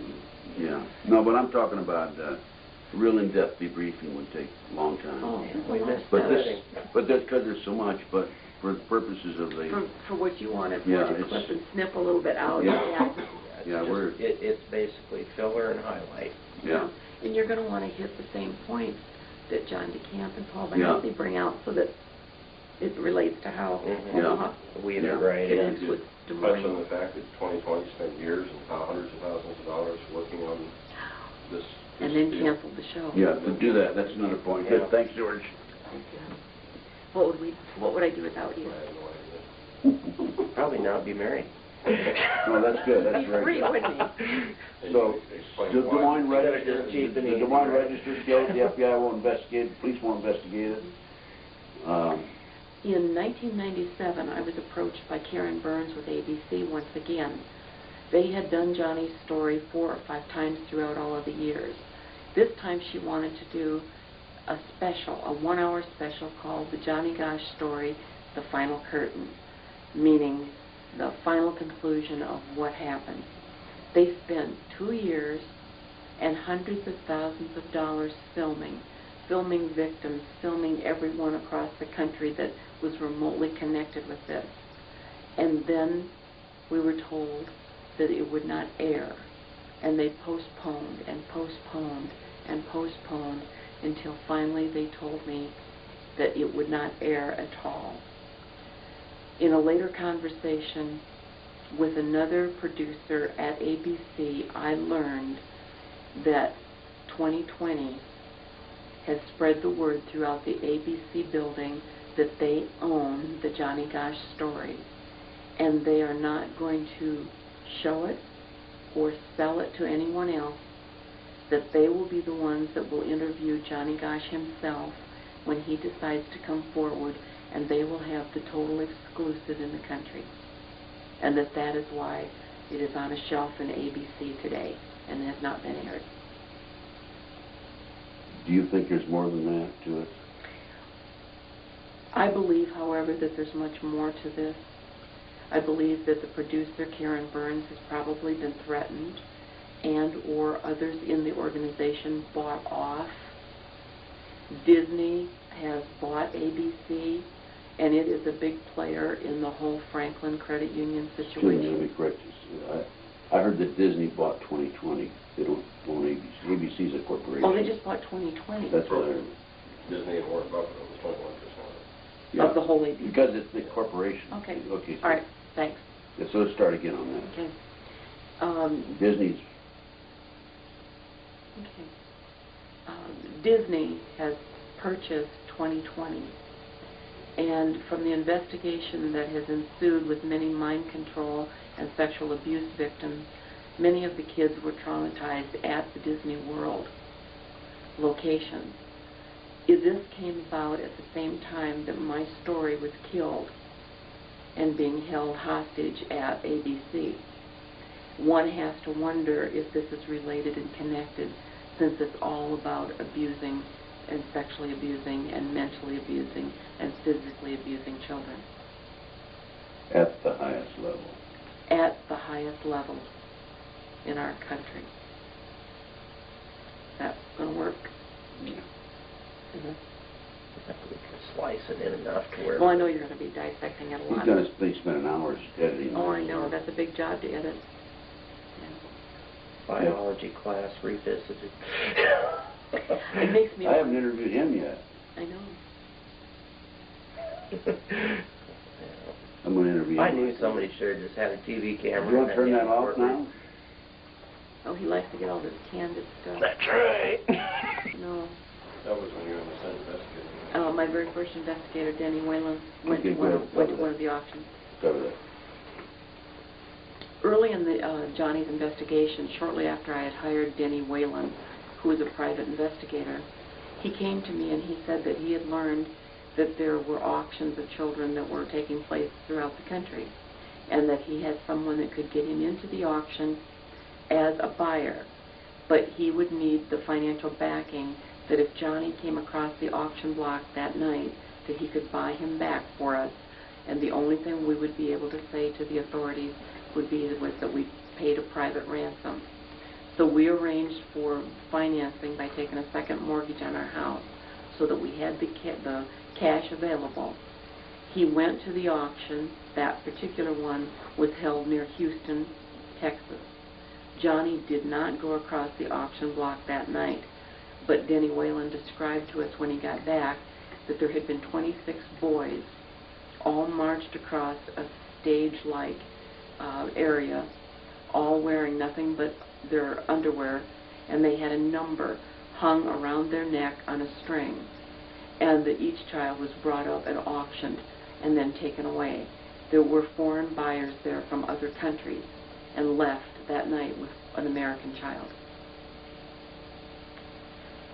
And did anybody else tell you about auctions any place else? No, only... Did Johnny mention auctions when he came home that he time? didn't talk about the auction. Oh, at the investigating hearing you were at when you seen the catalogs.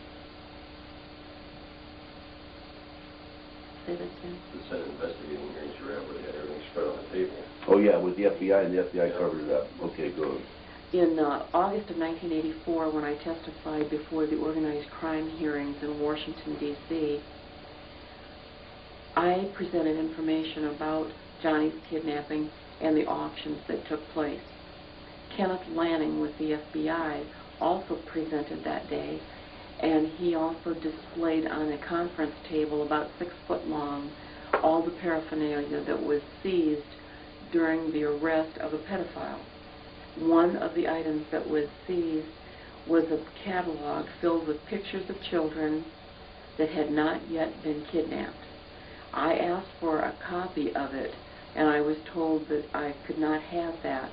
The Washington Press Corps was there in full force. They filmed all of us. They filmed the table with the paraphernalia, and they filmed the picture of the catalog. It was reported in the Washington Press the next day. In subsequent interviews, Kenneth Lanning now has denied that that catalog ever existed, and he denied saying that he ever testified to that fact, and he has in fact called me a liar. Don't feel bad. He's said some nasty things about me, too. George, you got any other? Yeah, but who hasn't? Rusty. They're traveling with a See, little... listen to see what George said. But I don't know for sure what you've done. Guess what they have out in the car? A black cat. I brought my own pussycat. Well, we covered just, I think, just about everything we talked about at lunch.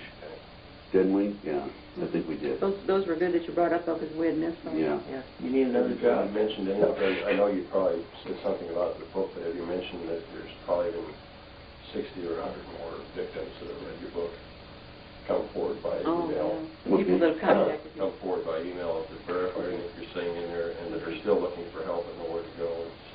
So that's good. Go ahead.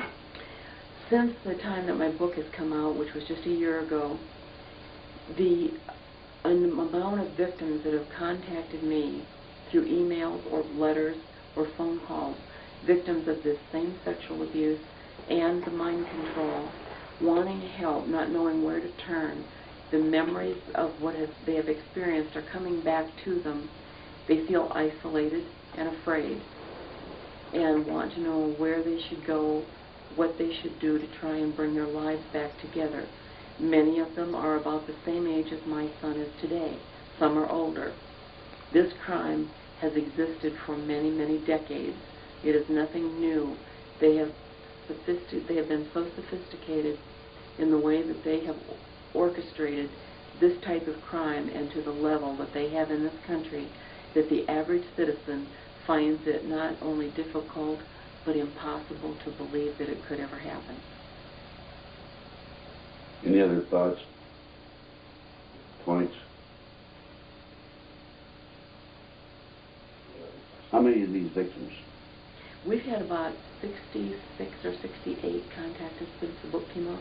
Are these what you call survivors? Mm-hmm. Yeah. Some, a lot. Do you have their names? Some of them I do still have their names. Some of them didn't ever let their names go publicly. Some of the names I gave to Ellen and Sue just as a point for somebody to contact to or contact with.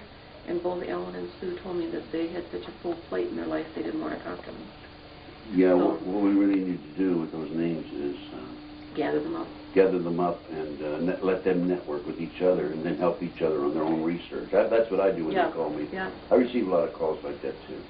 We're trying to get maybe some type of a chat area or chat room on the website that would be for victims to go into. Yeah. The problem with that is you get all kinds of people who get into it. Yeah, true. Weirdos. And it's got to be monitored somehow.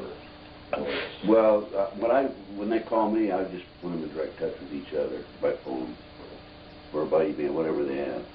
Yeah. And I have a drawer that is nothing but survivors. So if you can get those to me, I'd like to have them. Okay. Most of what I've received, the major portion of them were emails. Yeah, that's all right. Any way that at least I'll have a. In fact, there's one gal that's right outside of Seattle that writes to me quite often. She's had a horrible life. Terrible life. Well, I just have them all in one place. I don't know if I'll ever use them or not or be able to help them, but eventually maybe we will, you know. Yeah. Anything else, George, you can think of? Rusty, anything you can think of? I was kidding about you not listening. Thank. Wish me luck. Paul told me about it. They were auctioning kids off in Toronto, Canada, and also Las Vegas. I had heard about Toronto and Las Vegas through Paul, but I didn't know about the place outside. And also, I've got the name of an investigator who attended. What's that? I was in one of them at Las Vegas. What were you brought there for? I was brought in with Larry. I didn't know what the hell they were doing. Larry flew into this one. And as far as I can tell from going back, it's up by Area 51. It was where? It's up by Area 51. Oh, by Roswell? Yeah, no. Roswell's in New Mexico. New Mexico. This is up, was it north of Las Vegas? Yeah, I rented Indian Springs and... Indian Springs, I think it is. Were you I just rented it. absolutely shocked when you got in there? I was shocked, but I didn't dare say anything. Oh, no. You know, How they were many kids did they auction that night? What was there, about a dozen or so? It wasn't that No, look many. at me. I wasn't They don't there. have great big huge ones, about 20 kids at the most at a Paul time. told me he's been to 6 auctions, and the number varied from 6 to 36. And they were Toronto and Las Vegas. And then I have an investigator on another case who's been to Lincoln at the barn. And I had a tip on an auction at the barn one night, and I called John. He started going up and down the road. And I was told later by a source that the deputy sheriff's radio dispatcher is into the satanic movement. And then when the call went out, check on this barn, they dispersed the auction. There's supposed to be a huge compound off of 80 West just west of Lincoln. Yeah.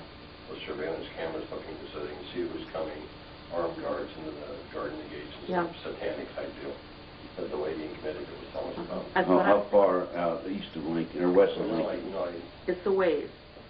Well, she said it's just west of Lincoln before, and then once you get west of Lincoln, you got what's that, Grand Black, you got nothing between there. Yeah. But it's got to be a hilly Didn't area. she mention Norfolk? Or North? North Platte. North. Platte. No, not North Platte. There's another town. I've had survivors send me maps.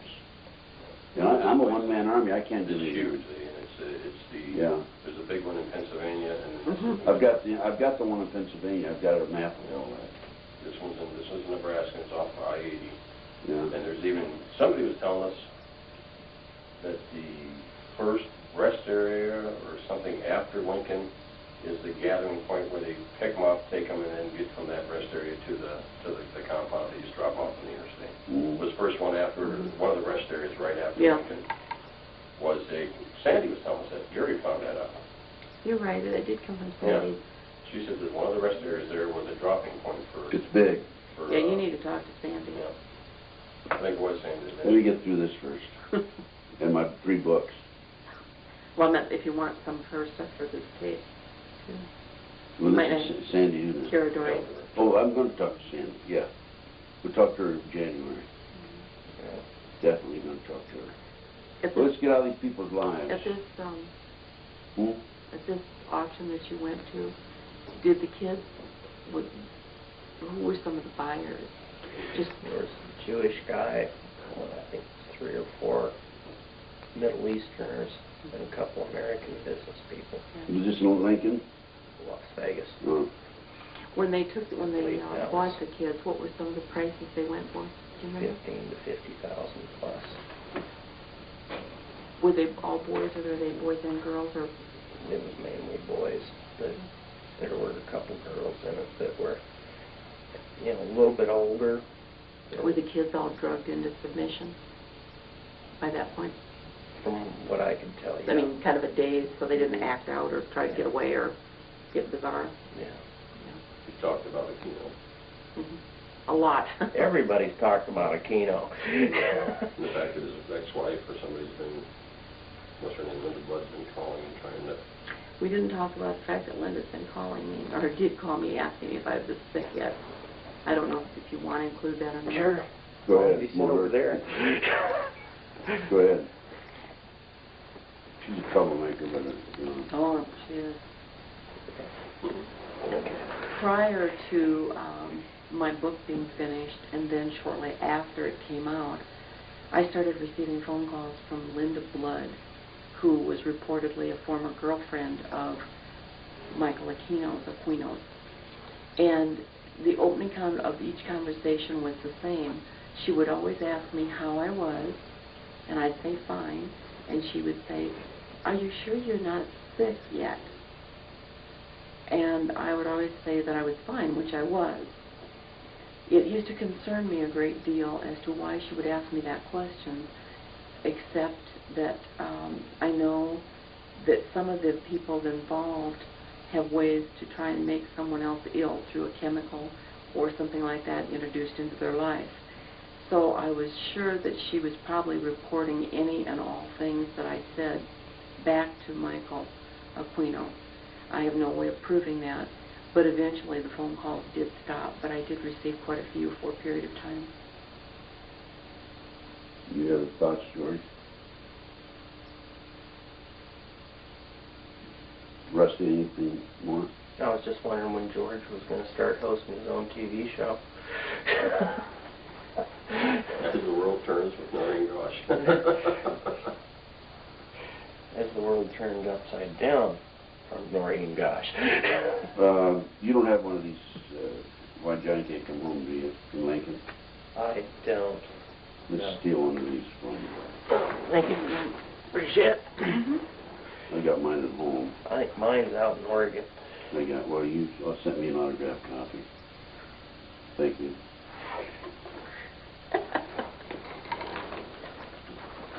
I knew there was something we had to remember. Noreen Gosch book signing. Mm-hmm.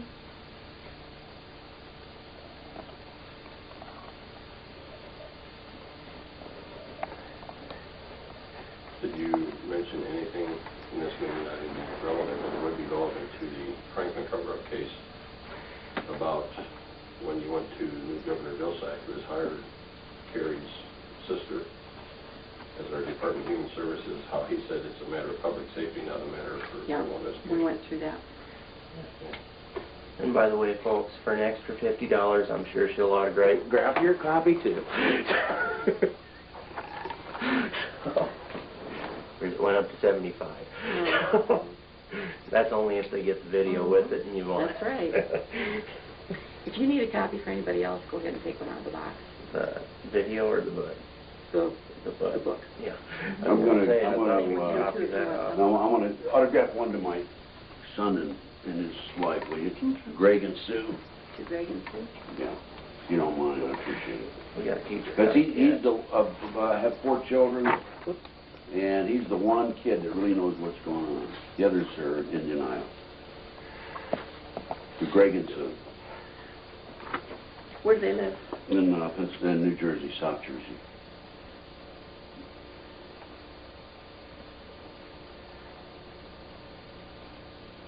As you can see how Noreen Gosch spends her evenings nowadays. Now that she's a newlywed, she signs books.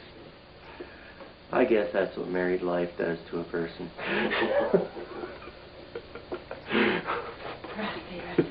Good, thanks. You're welcome. Here's your notebook back. George, who would you like some notes you can yours tear signed them too? Did Pam get one? I don't know if she has. Why don't you grab one for her? Because she might like to see a picture Yeah, of you I in think it. so.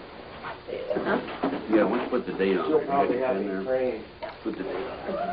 Rusty, It'll could I be the use first your, time you're friends. could I use your pen again? I want to put Of the course. date on here. You want the date Put on here? Christmas. Put December. I'll send it as Christmas present. December 25. That's right. Even though you're not with them on that date, it'll be in the form of a Christmas present. Thank you. Now, do you want today's date? Yeah, might as well. Which is the 29. 29th. Yeah. Did they ask you the question, what keeps you going, or why do you keep pushing forward? What's your objective? That's a good What you're question. trying to- Which could be asked of yourself, That's a good question. asked of Ted, asked of John DeCamp, asked Yeah. of all of you. You know what, that you could Why ask are each you one of doing us this? that Why same do you question, keep whether you doing use this? it or not, That's but a very good question. Let's get her on camera. Why are you sacrificing your, Yeah. your Her personal life. life? Actually, let me pull up. They can ask a question, somebody can ask it, and when you're asking questions, is it on the tape? No. Oh, not yet. No, I'm not. not personal, I mean, your voice, is as if you're the one interviewing her. No. I'm not. I'm staying off the tape. Oh, okay. Yeah, right. You ready? I'm Spoken like a true narcissist. But I just want everybody to tell their story. Yeah. But Yeah. I think that'd be a good question. Okay. to ask Yeah, it's John. very good. Many people ask me how I can keep going on after losing my son the way that I did. Or why do you keep going on? First of all, I'll answer the why. I keep going on because I love my son. And I feel very badly for what has happened to him and so many thousands of other children. If somebody doesn't rise up and say something and do something, it will continue to grow greater than it is already. If parents don't band together, those of us who've lost our children, and let the others know, then there'll be more victims. The old saying, the buck has to stop somewhere, or the buck stops here, is what I believe. They took the wrong kid when they took Johnny Gosch. How I keep going each day, I do it day by day.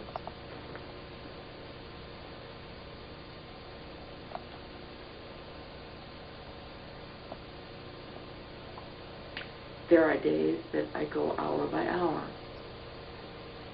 Some days are good days.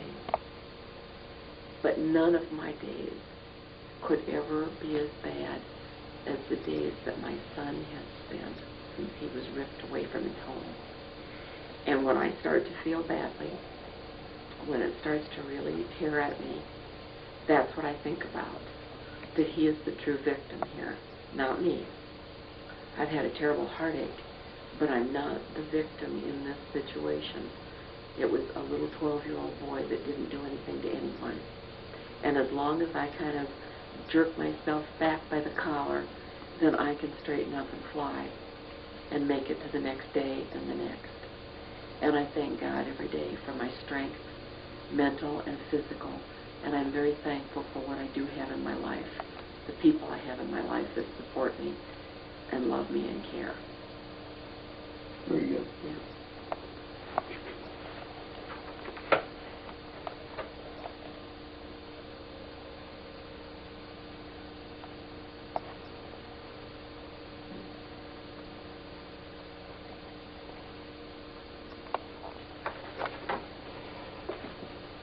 Here's the one for Pam. Well, take glass out of it, though. Noreen, do you have my summary? I wrote a summary up on the Franklin case. Huh? Years ago, I wrote a summary, came in, closed them down. Well, here's what happened. Wasn't Spotlight connected with the guy in More Warren? copies or what's up? But the gal in the office there told me that John Zelensky's been calling there a lot. And Zelensky is. And so I figured, well, if whoever he calls a lot, he goes into the whole story about. Over the past 20 years, I've seen a lot of different reactions to Johnny's kidnapping and the information surrounding missing children. Everything from disbelief to non-acceptance to the people who are the majority, which are the ones that are praying for you and wishing you well and cheering you on, because they know that what you're doing is trying to make a better system and a better, safer situation for their children. With the, what was the second point? I forgot the second. The avenues you've been taking most recently. Okay. The most recent avenues I've been taking to get the word out is talk shows, radio talk shows, network television whenever that becomes available, and then speeches when they are also requested in different communities. I give speeches and have for schools, civic organizations, churches, anyone who is interested in knowing about missing children and making their own children safer. I also have taken to the internet. I have a website which is www.johnnygosch.com, and on there's a way to connect to me through email. I answer all emails that come in, and I also am going to continue with as much publicity as I can generate for the whole missing children's issue, because I think that it's one that is easily forgotten, not thought of as much as it should be, because it is such a horrific crime. It makes people very afraid for their own children, and the word needs to be kept out there, and we need to keep moving. Maybe a little bit of how it appears that the American public is tuning away from the news made for television to talking, directly talking to Alternative. people over talk radio, Okay. where you're actually in person and talking to people over the phones, and there seems to be more of a conscious awareness of what's really going on. Right. And chat rooms, the internet, how much There's, that's there, changed it. yeah, there seems to be a different turn with people and the news. The made-for-television news is not as appealing as much anymore because of the hype, and people are turning to alternative news media sources, both on the internet and Talk Free America Radio, the programs that are not censored, where you get the real truth about what is happening in our country and in our world. Question I have.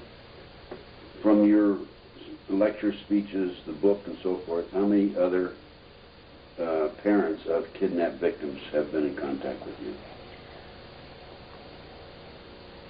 Over the long 20 years that Johnny's been missing, I have been contacted by hundreds of parents that have had missing and sexually abused children. In some cases, the children are dead, they've been murdered, and the bottom line is, the result is, neither one of us, none of us, have our children. And the things that they want from me range from how to run an investigation when the police don't help you, how do you continue to survive the terrible tragedy, keep your job, and keep the other members of your family flying straight. I am considering writing another book on coping techniques, because there are ways to cope that are hands-on techniques that give you something tangible. And that's what people need. Because when everything else in your world is turned upside down and you lose control of your world, that is when people become very frenzied, when others have complete control. And you can take some of that back in little ways. Even though the kidnapper, the police, the press may be the large players in your life, you can do little things to have that feeling of control and some measure of balance again. And of the parents who have contacted you, parents of the victims, have they had the same experience with law enforcement that you have? In other words, have some of them, all of them, a majority of them? What percentage? The majority of the parents that have contacted me some have had difficulty with the police and law enforcement in the very beginning of their cases. Some have had cooperation in the beginning, and then it has turned sour, where the law enforcement either got tired of running leads or put the cases on the back burner and do not work them. And the parents then have nowhere to go. They don't know what to do. And a lot of people are not equipped financially to hire a private investigator. It's very costly. And so in that case, I give the parents ideas on how to do fundraisers to raise the money to get a good detective on the case. Because the key is you have to have somebody looking, somebody working the case. Have they had the same experience, or what percentage have had the same experience as you with the FBI? At this point in time, I have yet to have one set of parents tell me that the experience with the FBI has been a good one. The FBI has taken a very lax attitude towards missing children. It was not as important as it should have been. And evidence of that was when the racehorse, the prize-winning racehorse, Fran Ferluke, was missing. Someone had stolen it. And they gave attention to that and refused to work on Adam Walsh's case. And John Walsh cited that when we were at the Justice Department and testified, and he cited